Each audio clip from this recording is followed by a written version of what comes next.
बिस्मिल्लाहिर्रहमानिर्रहीम। ये क्वेश्चन है पेटी कैश बुक का। ठीक है, लियो maintains a petty cash book using the imprest system. ये इम्प्रेस सिस्टम क्या चीज़ होती है? देखें, हर डिपार्टमेंट के कुछ पेटी एक्सपेंसेस होते हैं। For example, if you are running an organization which has a lot of departments, तो मैं एक मिसाल एक स्कूल की दे सकता हूँ कि जैसे मैंने फर्ज किया एक स्कूल है जिसके से 10 कैंपसेस हैं। तो एक तो स्कूल का मेन उसका कैश अकाउंट होगा या मेन बैंक अकाउंट होगा, और एक उस डिपार्टमेंट के अपने इंडिविजुअल भी एक्सपेंसेस होंगे। और जो जिस स्कूल की मैं बात कर रहा हूँ, जो मेन बैंक अकाउंट से या मेन कैश अकाउंट से भी जो है वो खर्चे कर रहा होगा। लेकिन अब हर छोटे मोटे खर्चे के लिए तो मेन अकाउंट को डिस्टर्ब नहीं किया जाता ना। तो होता यह है कि एक स्पेसिफिक अमाउंट, पेटी पेटी का मतलब होता है थोड़ी, कम। तो पेटी अमाउंट जो है वो कुछ कैश अमाउंट जो है वो डिसबर्स कर दी जाती है हर डिपार्टमेंट को। इन आवर केस हर स्कूल के हर कैंपस को, तो वो उसमें से अपना खर्चा कर लें। अच्छा, अब सिस्टम ये होता है कि ये एक स्पेसिफिक अमाउंट जो है वो एलोकेट होती है हर डिपार्टमेंट को। जैसे फॉर एग्जांपल इसमें उन्होंने कहा है कि लियो maintains a petty cash book using the imprest system, and the impressed amount, which is $200, is restored on the first day of each month. अब impress system का ये मतलब है कि उनको $200 का एक अमाउंट फिक्स दे दिया गया है कि ये 200 आपको मिल रहे हैं, जिसमें से आप अपने पेटी खर्चे कर सकते हैं, डे टू डे एक्सपेंसेस जो है आप अपने कर सकते हैं। और जितना भी खर्चा आप करेंगे वो अमाउंट आपको री इम्बर्स हो जाएगी या रीस्टोर हो जाएगी आपको on the first day of each month. For example, अब 200 का फिक्स अमाउंट उन्होंने कर दिया। उन्होंने सपोज महीने के अंदर $180 के खर्चे उन्होंने कर दिए। तो इसका सिस्टम ये होता है कि $180 की पूरी समरी बना के उनको भेजी जाएगी विद सपोर्टिंग डॉक्यूमेंट्स। यानी कि ऐसा नहीं होगा कि बस जो भी डिपार्टमेंट हेड है उसने मुंह उठा के कह दिया कि जनाब हमने ये खर्चा कर लिया। नहीं, उसका बिल रेज होता है, उसका एक सपोर्टिंग डॉक्यूमेंट होता है, verified by the authority of that department. जो भी उस डिपार्टमेंट की अथॉरिटी है वो उसको वेरीफाई करेगी, साइन करेगी। तो ये सारा एक बंच एक पूरे का पूरा बना के मेन जो अकाउंट्स ऑफिस है उसको भेज दिया जाता है। और फिर वो क्या वेरीफाई करते हैं कि ये $180 जो है एज पर पॉलिसी हुए हैं, ठीक हुए हैं, इनमें कोई हैंकी पैंकी तो नहीं है, कोई प्रॉब्लम तो नहीं है। ये सारी की सारी चीजें जज करने के बाद फिर ये $180 जो है उनको वापस कर दिए जाते हैं। ठीक है, तो इस तरह से क्या होता है कि हर महीने के शुरू में या महीने के आखिर में जो उनका अमाउंट था $200 का वो रिस्टोर हो जाएगा, और फिर इस तरह से फिर नेक्स्ट मंथ वो उसी अमाउंट से शुरू कर लेंगे। इस क्वेश्चन के जरिए से हम देखते हैं कि ऐसे ये मतलब ये प्रोसेस चलता कैसे है। वेरी इजी है। और अच्छा, ये भी मैं आपको बताऊं कि ये एक ऑप्शनल सिस्टम है, अक्सर अक्सर ऑर्गेनाइजेशंस में होता है। लेकिन प्रैक्टिकली जो है बहुत सारी ऑर्गेनाइजेशंस लिबर्टी भी ले रही होती हैं। वैसे प्रॉपर सिस्टम यही है, जो प्रिस्क्राइब्ड सिस्टम है वो यही है, अगर आप पेटी कैश और इम्प्रेस सिस्टम रन करना चाहें तो। और इसमें कन्वीनियंस क्या होती है? कन्वीनियंस इसकी ये होती है कि हम हर छोटी छोटी चीज के लिए जो है ना डिस्टर्ब नहीं किया जाता हेड ऑफिस को या मेन अकाउंट्स ऑफिस को या मेन अकाउंटेंट को। और फिर ये कि ये जो छोटे मोटे खर्चे होते हैं ना, ये डिपार्टमेंट के पास रिकॉर्ड हो जाते हैं। इसके लिए जो है ना फिर ये ह्यूज वॉल्यूम ऑफ ट्रांजैक्शंस जो होता है, अब मिसाल के तौर पे यहाँ पे अगर आप देखें 1 2 3 4 5 6 ट्रांजैक्शंस हैं। ये तो खैर मिसाल के लिए दी हुई हैं, वैसे टिपिकली इससे ज्यादा होती हैं। लेकिन अब आप इमेजिन करें कि अगर आपके पास 5 डिपार्टमेंट्स भी हैं तो ये कितना वॉल्यूम जनरेट हो जाएगा। तो फिर जो मेन कैश बुक होती है उसके अंदर ना एक मेस क्रिएट हो जाता है। तो उसको टैकल करने के लिए फिर ये इम्प्रेस सिस्टम और ये पेटी कैश बुक जो है बनवाई जाती है कि जनाब ये छोटी मोटी चीजें आप इसमें एंटर कर लें। जिस किसी ने भी एक डिपार्टमेंट का इंडिविजुअल हिसाब किताब देखना है वो फिर यहाँ से देख लेगा। ठीक है जी, तो without further ado let's start. तो एक तो हमने ये देखा कि लियो maintains a petty cash book using the imprest system, the imprest amount which is $200 is restored on the first day of each month. ठीक है जी। All payments less than $100 are made from the petty cash. अच्छा, ये अब इन्होंने एक policy बता दी लियो की कि $100 से जो भी कम पेमेंट होगी वो आपने करनी ही पेटी कैश से है, उसके लिए मेन कैश अकाउंट को नहीं छेड़ा जाएगा। All cash receipts of less than 100 are also paid into the petty cash. अब ये दूसरी पॉलिसी आ गई, अगर $100 से कम की कोई पेमेंट है तो वो भी पेटी कैश बुक में जाएगी। ठीक है, और ओवरऑल जो है 200 का अमाउंट जो है वो आपने मेंटेन करना है। ठीक है, अब खैर ट्रांजैक्शन देखते हैं कि क्या है। On 1st April 2021, Leo had $48 in his petty cash box. ठीक है, जो भी पेटी कैश बॉक्स का से मुराद ये कि जो भी वो जगह है जहां पे उसने अपना पेटी कैश रखा हुआ है। ये कभी कोई एक छोटे से ड्रॉअर में भी रखा जा सकता है, कभी ये वो जो अगर आपने टिल देखी हो, एक वो टिल होती है जैसे कह सकते, अगर आपने इम्तियाज जैसे स्टोर्स अगर आपने विजिट किए हो तो वहां पे भी आपको वो जो कैश रजिस्टर होता है वो जिसके ऊपर वो जो है वो सब कुछ वो कोड वगैरह एंटर करते हैं और फिर वो सारा वो कैश का ड्रॉअर बाहर निकल आता है, तो that is also that is called a till. तो टिल के अंदर भी रखे जा सकते हैं। ये बहरहाल कोई बहुत बड़ा बिजनेस नहीं है तो इन्होंने एक डब्बे के अंदर ही रखा हुआ है। तो खैर, Leo provided the following information for April 2021। तो ये ट्रांजैक्शन हुई है। अच्छा, अब ओपनिंग बैलेंस इसका कैसे एंटर होगा, पहले तो आप इसको समझ लें। ये भी टी फॉर्मेट में ही होती है, हालांकि आपको टी फॉर्मेट यहाँ पे नजर नहीं आ रहा।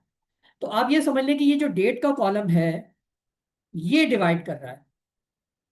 ठीक है, ये इस अकाउंट को डिवाइड कर रहा है। Receipts as usual debit side पे वो लेफ्ट हैंड साइड ही है, सिर्फ एक कॉलम है। ठीक है जी, लेकिन ये जो बाकी सारे आप कॉलम्स देख रहे हैं ना, जिसमें ये डिटेल्स आ रही हैं और जिसमें ये टोटल आ रहा है और ये इंडिविजुअल कैटेगरीज आ रही हैं, ये पूरी की पूरी इस अकाउंट की क्रेडिट साइड है। क्रेडिट साइड पे हम क्या रिकॉर्ड करते हैं, पेमेंट्स रिकॉर्ड करते हैं ना, तो इसमें सारी की सारी पेमेंट्स की डिटेल्स हैं। ठीक है, this is how it is designed. ठीक है, अच्छा अब हम एंटर करते हैं इसको। 1 अप्रैल का जो बैलेंस है, देखिए ये डेट आ गई 2021। चाहे तो आप इसके नीचे अप्रैल लिख सकते हैं, लेकिन I am gonna go with the format that is given over here. यहाँ पे उन्होंने सिर्फ डेट दी हुई है, ईयर दिया हुआ है, तो मैं मंथ जो है वो फिर मुझे मैं साथ साथ लिख लेता हूँ। ठीक है जी, और मैंने जैसे आपको बताया है कि ये फॉर्मेट आपको ड्रॉ करने की जरूरत नहीं है, ये ऑलरेडी बना हुआ आपको मिलेगा। ठीक है जी, तो यहाँ पे हम डेट डालेंगे, ईयर ऊपर आ गया April 1st। ठीक है, डिटेल्स में आप लिख लें balance brought down. Debit side पे जो इन हैंड बैलेंस है 48 का, वो आप यहाँ पे लिख। ठीक है, डेबिट साइड पर ये जो भी बैलेंस ब्रॉट डाउन होता है एसेट वाली साइड पे आएगा, डेबिट ऑल एसेट्स, तो इसलिए डेबिट साइड के ऊपर ये अमाउंट आ रहा है 48 का, ये उनके पास इन हैंड था। उसके बाद फिर Leo provided the following information for April 2021. On April 1st, restored petty cash interest from the business bank account. देखिए, महीने जब इनका महीना स्टार्ट हुआ ना तो इनके पास $200 होने चाहिए, लेकिन है तो नहीं, इनके पास $48 हैं। तो वो ये कह रहे हैं कि 1 अप्रैल को ही, अब डेट आपको दोबारा लिखने की जरूरत नहीं है, बिजनेस के बैंक अकाउंट से जो $200 का इंटरेस्ट रीस्टोर करने के लिए उनको पैसे चाहिए थे वो उनको मिल गए। तो कितने पैसे चाहिए थे, 200 माइनस 48। ठीक है, 48 उनके पास थे, 152 उनको बैंक अकाउंट से मिल गए, अब उनके पास $200 इन हैंड हो गए। 48 ऑलरेडी थे, 152 आ गए। उसके बाद जब जनाब हम आते हैं April 5 को, April 5 आप यहां पे एंटर कर लें। ठीक है जी, और ये इन्होंने ये कहा है पेड फॉर ऑफिस क्लीनिंग, तो ऑफिस क्लीनिंग ही आप यहां पे लिख लें। अच्छा, लिखना क्या होता है, कभी कभी किसी का नाम दिया होता है, आप नाम भी लिख सकते हैं। ठीक है, इसमें लिबर्टीज होती हैं थोड़ी सी। टोटल आपने कितना पे किया, पहले तो इसमें दो एंट्रीज होंगी, एक तो टोटल वाले कॉलम में एंट्री होगी, यहाँ पे ये टोटल पेड लिखा हुआ है 21, और फिर ये जो तीन कैटेगरीज दी हुई हैं इनमें से ये जिसमें फॉल करती है उसमें ये इसको आप मजीद इसकी एंट्री करते हैं 21 की, यहाँ ऑफिस एक्सपेंसेस की कैटेगरी के अंदर इसकी एंट्री हो गई। ठीक है, अब इसका पर्पस क्या है वो मैं आपको बताऊंगा बाद में जब हम इसको कंप्लीट कर लेंगे। तो पता ये चला कि इसमें आपको दो एंट्रीज करनी है, एक तो टोटल की एंट्री के टोटल कितना पे हुआ है, और दूसरे वो जिस हेड के अंदर वो खर्चा हो रहा है उस हेड की कॉलम के अंदर भी आपने एंट्री ये वाली करनी है। अच्छा, इससे ये पता चलता है कि ट्रैवल, ऑफिस एक्सपेंसेस और लेजर अकाउंट्स, इन तीन के अलावा जो भी पेटी कैशियर है या जो भी डिपार्टमेंट हेड है उसको इजाजत नहीं है कि वो इन तीन हेड्स के अलावा वो पेटी कैश को किसी और पर्पस के लिए यूज कर सके। ठीक है, इन 3 कॉलम्स की सिग्निफिकेंस ये होती है। You can have as many columns as you want to, लेकिन वंस आपने ये कॉलम्स आपने डिसाइड कर लिए, उसके बाद फिर you can not transcend these boundaries. उसके बाद जनाब आ गया April 7th।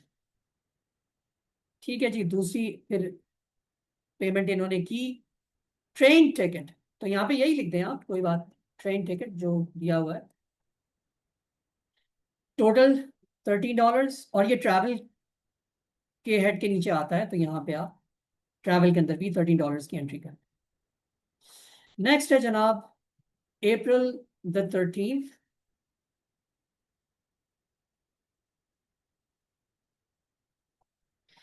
इसमें इन्होंने हंटर नाम के एक बंदे को पे किया है। चाहे तो आप इसको ऐसे ही लिख दें, थोड़ा सा खोल के, कि भाई हंटर कौन है, तो पता चल गया जनाब ट्रेड पेएबल है। ये कोई सप्लायर है, उसको पेमेंट इन्होंने की है। अच्छा, टिपिकली ऐसा होता नहीं है, सप्लायर्स को जो है ना पेमेंट्स की नहीं जाती पेटी कैश से। सप्लायर्स की पेमेंट जो है वो सिर्फ उस सूरत में होती है अगर मेन कैश अकाउंट में आपके पास पैसे खत्म हो जाएं, या मेन आपका कैश ऑफिस बंद हो जाए, तो मजबूरन इसमें से की जा सकती है। लेकिन यहाँ पे उन्होंने ऑलरेडी बता दिया है कि $100 से नीचे की जितनी पेमेंट्स होगी वो पेटी कैश से होनी है। तो यहाँ पे पॉलिसी डिफरेंट है, तो कभी कभी पॉलिसी भी चेंज हो जाती है। वैसे नॉर्मली इसके अंदर से पेमेंट्स होती नहीं है सप्लायर्स को, एक्सेप्ट कि अगर ऑफिस बंद हो जाए या कोई और वजह हो, या पेटी कैश में जो है वो मेन कैश अकाउंट में जो है वो शॉर्टेज हो जाए, these could be the reasons. लेकिन यहाँ पे पॉलिसी डिफरेंट है। 100 से नीचे की सारी पेमेंट जो हमने करनी है पेटी कैश से। ठीक है जनाब, ये $72 हैं, और ये $72 लेजर अकाउंट्स में जाएंगे। यानी कि लेजर अकाउंट्स जो होंगे, सप्लायर्स का जो लेजर होगा, जिसमें सारे सप्लायर्स के अकाउंट्स होंगे, उसमें हंटर का भी कोई अकाउंट होगा, हंटर के अकाउंट में आपने ये इस पेमेंट की एंट्री करनी है, ये मतलब है इसका। उसके बाद है जनाब 18 अप्रैल। ठीक है जी, 18 अप्रैल को फिर पेमेंट हुई। टैक्सी फेयर, तो यहाँ पे आप यही लिखेंगे टैक्सी फेयर। ठीक है, टोटल पेमेंट हुई है $14, और ये ऑब्वियसली ट्रैवल में जाएगा। अच्छा, लास्ट जो है वो है, ये रिसीट हुई है, ये पैसे रिसीव हुए 20। ठीक है, $11। तो यहाँ पे आप लिखें, पहले तो डेट डाल दें,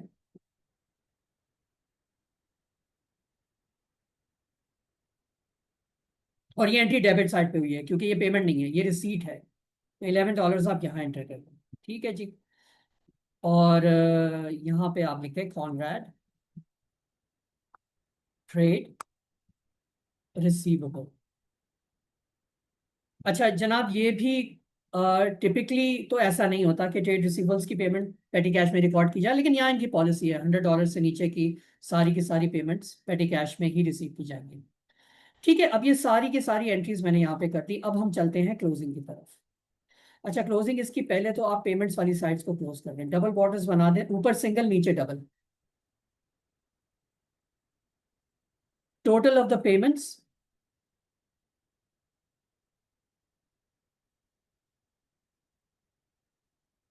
ठीक है, ये आपने टोटल पेमेंट्स की, ये टोटल ट्रैवल का, ये ऑफिस एक्सपेंसेस का, और ये लेजर अकाउंट्स का। ठीक है। अच्छा, उसके बाद अब आपने ये करना है कि एक लाइन छोड़ के दोबारा ये बॉर्डर्स बना दें। इसकी क्लोजिंग थोड़ी सी मुश्किल है। डेबिट साइड का टोटल करना, 48 से आपने महीना शुरू किया, 152 आपको बैंक से मिल गए, और $11 आपके पास एक ट्रेड रिसीवेबल से आ गए। ये डेबिट साइड का टोटल। ठीक है जी, 211 आपके पास आए, जिसमें से आपने 120 की पेमेंट्स कर दी, तो 211 माइनस 120, 91 आपके पास बच गए। तो April 30 को ये आपका बैलेंस कैरी डाउन हो गया, या बैलेंस इन हैंड आप इसको कह लें, जिससे आपने इस महीने को क्लोज कर दिया, बैलेंस कैरी डाउन। ठीक है, अब महीना चेंज हो गया, ठीक है। इस क्लोजिंग के बाद अब हम आ गए May 1, तो ये 91 यहाँ पे आप डेबिट कर दें और यहाँ पे आप लिख दें बैलेंस ब्रॉट डाउन। अब यहाँ से जनाब आपका नेक्स्ट मंथ अब शुरू हो जाएगा, ठीक है। अब क्या उसी दिन को आपको बाकी के पैसे, अब आपका महीना जो है वो $91 से शुरू हो रहा है, तो इसका मतलब है कि आपको रेस्टोरेशन के लिए 200 - 91 आपको चाहिए $109। अब वो क्या उस डेट को मिल गए नहीं मिले, क्वेश्चन नहीं बता रहा। हमारा ये क्वेश्चन यहाँ तक खत्म है, ठीक है। अच्छा, ये मैं आपको बता दूं कि कभी कभी ये रेस्टोरेशन जो होती है, ये रीइंबर्समेंट जो है वो क्लोजिंग डेट पे होती है, कभी अगले महीने में होती है। यहाँ पे अप्रैल की रीइंबर्समेंट का तो बताया हुआ है, मई के बारे में क्वेश्चन खामोश है, तो इसलिए हमने यहीं पे एंड कर दिया है इसको, ठीक है। अच्छा, अब ये मैं आपको बता दूं कि अब इससे आगे की कहानी क्या है, ये कॉलम्स की क्या जरूरत होती है। देखिए, आपकी असल जो कैश बुक है वो तो ये है, यहां तक। ये आपका क्रेडिट कॉलम हो गया और ये आपका डेबिट कॉलम हो गया। डेबिट में रिसीट्स आ गई और टोटल पेड में सारी की सारी पेमेंट्स आ गई। तो फिर ये कैटेगरीज क्यों बनाई जाती हैं? जैसे मैंने आपसे कहा कि देखें, एक तो ये चेक होता है कि आउट ऑफ ऑथराइजेशन कोई पेमेंट नहीं हुई है। जैसे मिसाल के तौर पे डिपार्टमेंट ने ये सोचा कि जनाब हम एक पिकनिक कर लेते हैं। अब पिकनिक वैसे तो ऑफिस एक्सपेंसेस में भी आ जाती है, लेकिन ये कि हो सकता है ऑथराइज्ड ऑफिस एक्सपेंस ना हो, ठीक है। तो इससे बाहर नहीं हम जा सकते। ये कैटेगरीज का मकसद ये है कि इसके अलावा किसी और हेड की कोई पेमेंट ना हो। जैसे मिसाल के तौर पे कोई ये कहता है कि जनाब हम जो है वो पे कर देते हैं, कोई कोई अगर स्कूल की अगर मैं बात करूं, तो उन्होंने फैसला किया कि जनाब हम कोई पेमेंट कर देते हैं वेंडर की, और वो पेमेंट जो है वो मतलब वो रेगुलर वेंडर नहीं है, ठीक है। आपने कोई काम करवाया था और उसको आपने पेमेंट जो है वो करनी है, और वो टिपिकली कोई ऐसी पेमेंट है जो कि 100 से ऊपर है और पेटी कैश से नहीं होती, तो जाहिर बात है कि उसकी एंट्री इसमें हो ही नहीं सकती, ठीक है ना। तो इस पर्पस के लिए ये कॉलम्स बनाए जाते हैं और इस पर्पस के लिए ये इम्प्रेस सिस्टम रखा जाता है कि जो ऑथराइजेशन है उससे बाहर कोई पेमेंट ना हो सके। इन तीन कैटेगरीज के अलावा कोई पेमेंट ना हो सके, ठीक है। कोई, अगर मैं अगेन दोबारा एक और मिसाल दे देता हूँ कि जैसे स्कूल के अंदर अगर स्कूल की ही बात करूँ, तो उन्होंने सपोज कि उन्होंने कोई ट्रेनिंग करवानी, कोई ट्रेनिंग वर्कशॉप करवानी है, तो उसकी पेमेंट वो इसमें से नहीं कर सकते क्योंकि वो कैटेगरी ही नहीं है इसके अंदर, ठीक है ना। तो इस तरह से आप इसको समझिए कि इन कॉलम्स का मकसद ये होता है कि जो आपको ऑथराइजेशन दी हुई है आप उसी के अंदर आप पेमेंट करेंगे, इससे बाहर आप नहीं कर सकते। अच्छा, अब वो ये कह रहे हैं कि name the ledger to which each of the following would be posted, the total of the column for travel expenses and the payment to 100। देखें, ये तो हो गए आपके, ये जो कॉलम्स बनाए जाते हैं ना, इसके बाद की कहानी ये होती है कि आपके जनरल लेजर में, लियो के जनरल लेजर में एक अकाउंट होगा ट्रैवल एक्सपेंसेस का। देखिए, ट्रैवल एक्सपेंसेस अंडर 100 जो पेटी हैं वो तो यहाँ पे आ रहे हैं, लेकिन हो सकता है कि डिपार्टमेंट के अलावा भी जो है ट्रैवल एक्सपेंसेस होते हैं, तो उसके लिए अलग से एक मेन अकाउंट होगा। तो ये जो पेटी कैश वाला टोटल है ये इस अकाउंट में डेबिट हो जाएगा, ठीक है। यहाँ पे आप लिख देंगे पेटी कैश, ठीक है। और ये कहाँ होता है ये वाला अकाउंट? ये अकाउंट उन्होंने पूछा है कि ये किस लेजर में होगा जनाब, ये होगा जनरल लेजर में।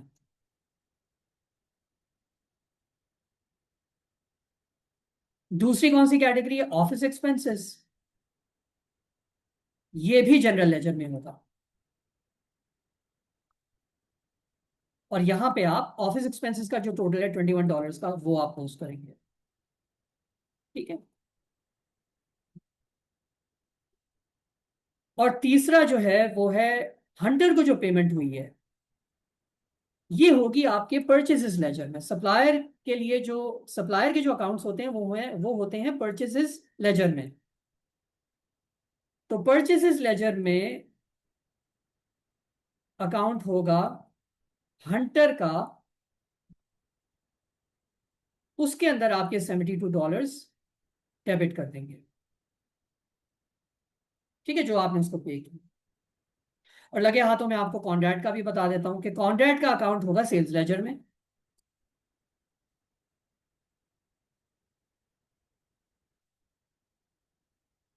ठीक है, इनका अकाउंट जो है सेल्स लेजर में होगा।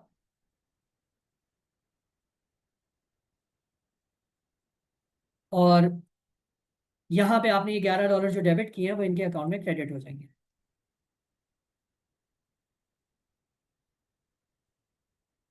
तो ये सारे के सारे जो आपके end of the month totals हैं ये पेटी कैश से निकल के जो भी रेलेवेंट अकाउंट्स है उसके अंदर पोस्ट हो जाएंगे।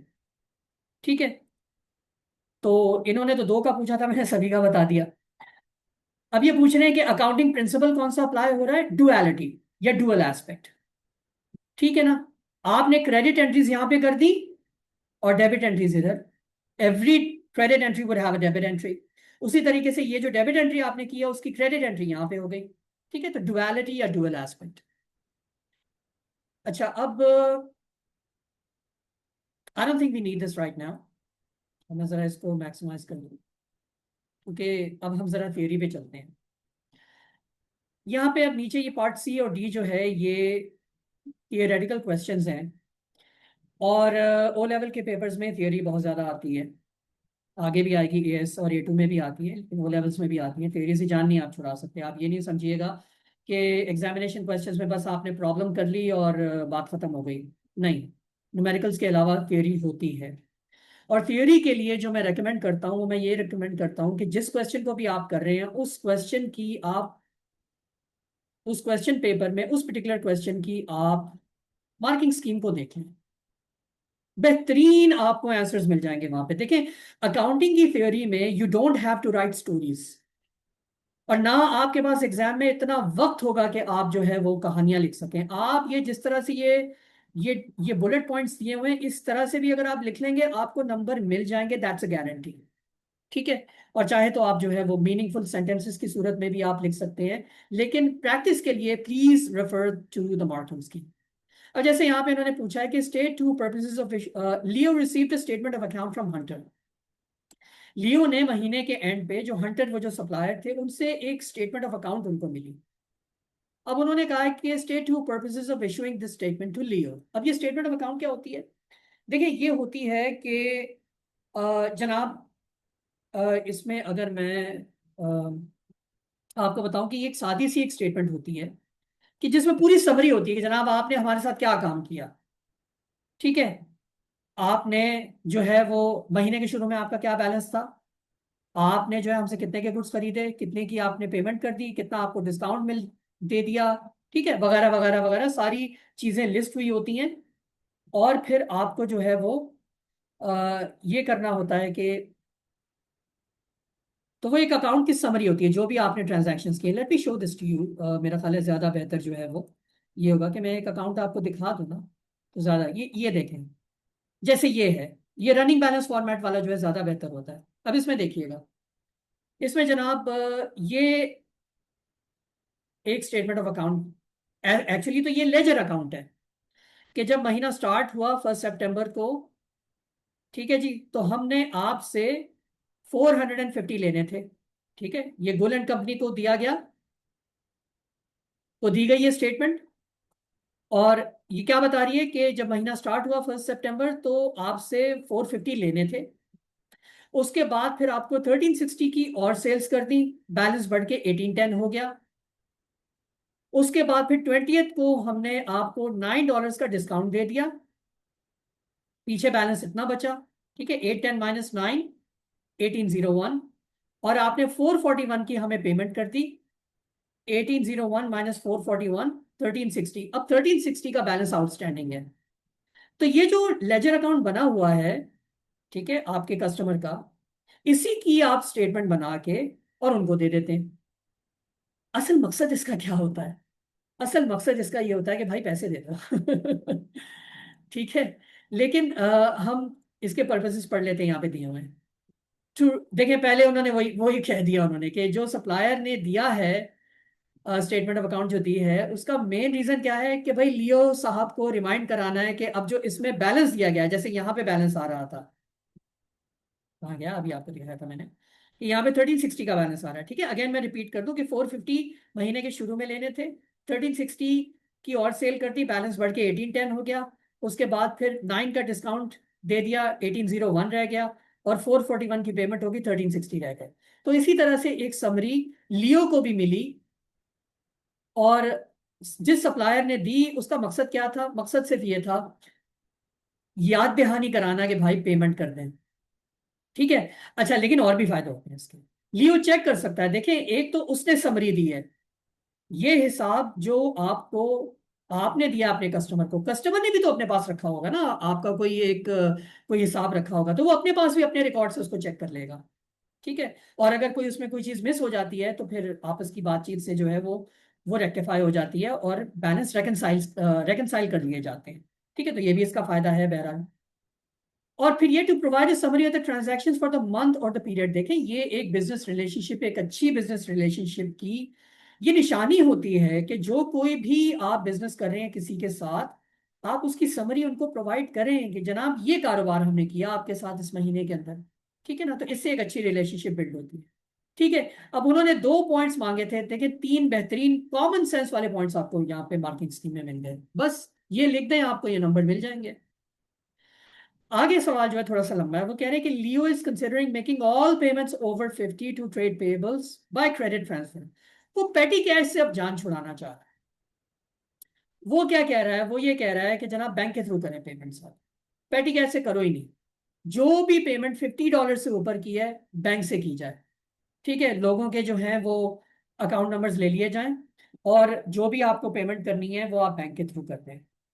तो उन्होंने कहा है कि आप बताएं कि ये किया जाए या ना किया जाए। टू एडवांटेजेस, टू डिसएडवांटेजेस उन्होंने मांगे हैं। अच्छा, ये अगर आप देखें, ये 5 नंबर यहाँ पे इन्होंने दिए हुए हैं इस क्वेश्चन को, इस पार्ट को, सॉरी।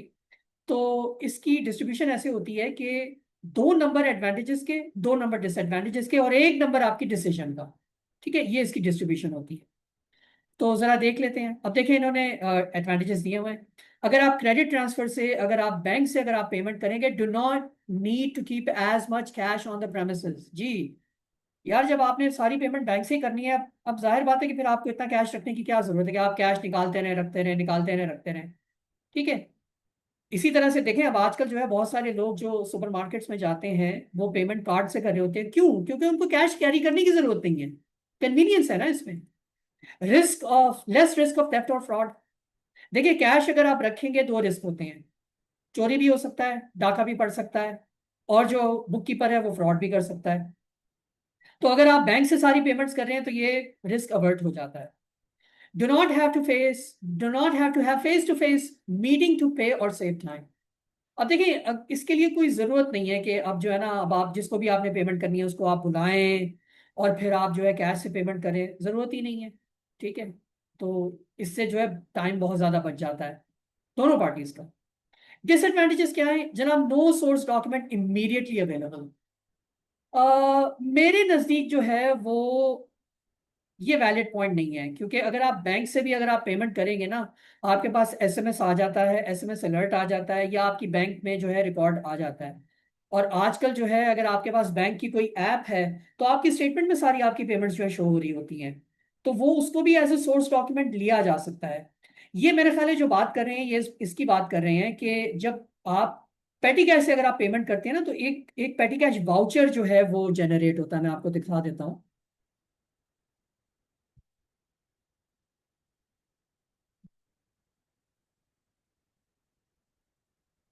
ठीक है, ये पेटी कैश वाउचर है, इसमें थोड़ी सी ज़रा ज़्यादा डिटेल्स होती है, डेट आती है, इसमें वाउचर नंबर आ जाता है, डिस्क्रिप्शन आ जाती है, किसने अप्रूव किया था और किसने रिसीव किया था, इस तरह की डिटेल्स होती है। ये एक टेम्पलेट है, लेकिन ये कि मुख्तलिफ ऑर्गेनाइजेशन जो है मुख्तलिफ तरीके से बनाती हैं। तो पेटी कैश से जब आप पेमेंट कर रहे होते हैं, और जब जिसको आप पेमेंट करें जब वो आपके सामने मौजूद होता है ना, तो थोड़ा सा ये इससे ये फायदा होता है कि उसके सिग्नेचर्स आपको मिल जाते हैं, बंदा भाग कहीं नहीं सकता। लेकिन खैर, मेरे नज़दीक फिर भी ये वैलिड पॉइंट नहीं है। उसकी वजह ये कि जब आपकी बैंक स्टेटमेंट के अंदर ये आ गया, ये रिकॉर्ड के आपने किसी को जो है वो आपने पेमेंट की है, और आपकी बैंक स्टेटमेंट में शो हो रही है और इस फला अकाउंट नंबर में गया है, और आपके पास इस चीज़ की वेरिफिकेशन है, और जो आपका सप्लायर है उसकी तरफ से भी ये तस्दीक है कि ये अकाउंट नंबर उन्हीं का है, तो दैट्स इट। और आपको किसी सोर्स डॉक्यूमेंट की मैं नहीं समझता कि जरूरत है, इल्ला ये कि आप बड़ी आसानी से जो है आप वो जो है उसके अंदर आप अपने स्टेटमेंट ऑफ अकाउंट की या जो भी रिसीट होती है उसका आप प्रिंट आउट निकाल सकते हैं। तो ये point I don't think valid है। स्टिल हैव टू पे amounts below 50 by other methods. 50 से कम की पेमेंट जो है, तो इसमें थोड़ी सी फ्रीक्वेंसी देख लेनी चाहिए कि ऐसी कितनी पेमेंट्स हैं जो 50 से कम है। तो बेहतर तो ये कि या तो सारी की सारी पेमेंट्स वहीं से कर दें। तो फिर भी अगर इस पे उनको कन्वीनियंस महसूस हो रही है तो हो रही है, अच्छी बात है। May be easier more suitable to use cheques. हाँ, क्रेडिट ट्रांसफर के बजाय चेक सिस्टम जो है वो ज्यादा अच्छा। ऑर्गेनाइजेशंस जो है ना वो अभी भी ज्यादातर प्रेफर यही करती हैं कि चेक से पेमेंट की जाए, क्योंकि उसमें जरा एक रिकॉर्ड अच्छा एक आ जाता है। चेक से, चेक आप जिस किसी को भी देंगे उससे भी आप सिग्नेचर लेंगे, वही पेटी कैश वाउचर वाला हिसाब। उसमें जो है वो कैश पेमेंट वाउचर जो है रेज होता है, उसके अंदर भी वही सारी चीजें होती हैं। तो चेक जो है वो थोड़ा सा उसमें ज्यादा ट्रांसपेरेंसी होती है। गवर्नमेंट के हिसाब से भी जो है वो ज़्यादा ट्रांसपेरेंसी होती है, क्योंकि चेक से जो आप पेमेंट करते हैं तो उसमें विद होल्डिंग टैक्स जो है वो भी इन्वॉल्व होता है। तो थोड़ी सी ट्रांसपेरेंसी उसके अंदर ज़्यादा होती है। I am not going to go into a lot of details. और मे इंक्रीज बैंक चार्जेस, जी, जब भी आप क्रेडिट ट्रांसफर करेंगे। अच्छा, ये जो है वो ठीक है। अब इसमें देखिए मे लिखा हुआ है, मे हो सकता है, हो सकता है, ठीक है ना। तो डिसएडवांटेजेस आपने लिस्ट तो कर दिए, लेकिन मैंने आपको बताया ना कि ये सारे के सारे डिसएडवांटेजेस वीक हैं, इनमें से किसी में भी जान नहीं है। ठीक है, बैंक चार्जेस आपको, अगर कोई भी अगर बैंक की ऐप यूज करता है तो बैंक, अगर पाकिस्तान की अगर मैं बात करूं तो पाकिस्तान के अंदर भी बहुत ज्यादा लिबर्टीज दी, पाकिस्तान जैसे मुल्क में अगर दी हो तो यूके जैसे मुल्क के अंदर तो डेफिनेटली जो है वो ज्यादा लिबर्टीज होती हैं। तो अब तो बहुत ज्यादा लिमिट्स दी हुई हैं कि आप बगैर चार्जेस के आप जो है ट्रांजैक्शन कर सकते हैं, एज लॉन्ग एज कि आप बैंक से पैसा नहीं निकाल रहे। जब तक पैसा बैंक टू बैंक रोल होता रहेगा तब तक उनको जो है फायदा होता है। तो इसलिए बैंक चार्जेस जो होते हैं वो बहुत हैवी अमाउंट्स के ऊपर जो है वो, बहुत बड़ी अमाउंट्स के ऊपर जो है वो लगते हैं। तो ये डिपेंड करता है ना कि किस तरह का बिजनेस है, वॉल्यूम ऑफ ट्रांजैक्शंस क्या है। लेकिन लियो का बिजनेस जो है, मुझे अंदाजा ये हो रहा है कि वो बहुत बड़ा बिजनेस नहीं होगा।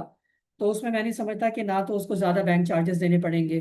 ठीक है, चेक्स जो है वो अगर यूज करे तो जो काम वो चेक से करेगा बहरहाल वो क्रेडिट ट्रांसफर से भी हो सकता है।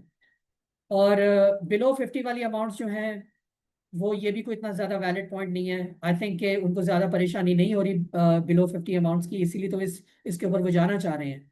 और ये सोर्स डॉक्यूमेंट वाली बात तो जो मैंने कहा था ये तो वैलिड है ही नहीं, आपको आपको प्रूफ ऑफ पेमेंट मिल जाता है, आज भी मिल जाता है।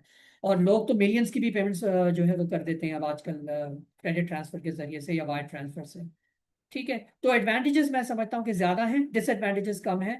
तो इसको जो है आप कंक्लूजन आप यही देंगे कि because the advantages are numerous, so it is recommended कि क्रेडिट ट्रांसफर जो है वही फैसिलिटी यूज की जाए, और पेटी कैश से जो है इन पेमेंट्स की जान छुड़ाई जाए। ठीक है जन। तो इसके साथ ही ये वाला क्वेश्चन जो है ये खत्म हो गया। ये बुक कीपिंग से रिलेटेड क्वेश्चन था। एग्जाम का पैटर्न जो है वो यही है कि पहला क्वेश्चन जो है, एक से दो क्वेश्चंस आपके जो है वो बुक कीपिंग से आते हैं, और बाकी सारे का सारा पेपर जो है वो अकाउंटिंग का होता है। तो खैर ये भी कोर्स में वाजे हो जाएगा इंशाल्लाह कि बुक कीपिंग और अकाउंटिंग में फर्क क्या है। तो that's it for this question. Thank you very much.